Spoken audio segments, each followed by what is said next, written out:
Sa Zamboanga City, trabahante sa usa ka factory sa sardinas. Patay samtang duwang sa mananuman mibuto ang steam boiler sulod sa maong factory. Ato'y balik si Clyde Makaskas.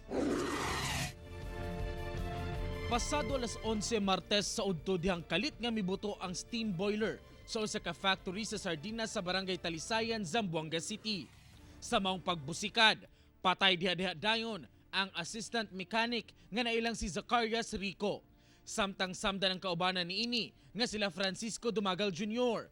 ug ang safety officer nga si Mark Anthony Villaflores kinsa pa rin panginatambalan sa ospital. Sa investigasyon sa kapulisan, nagkaproblema ang metrohan o gauge sa steam boiler nga miresulta sa pagbusikad. Bago nang sumabog, may naobserbahan sila na parang mali yung reading ng pressure.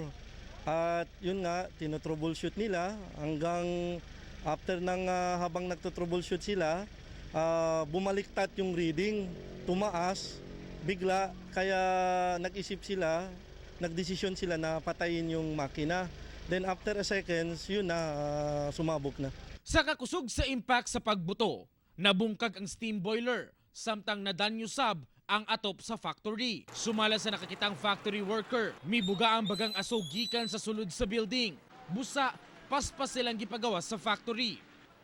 Gani, doon na pipila ka mga trabahante nga nakuyapan, apan daling gitabang. May usok kami nakita.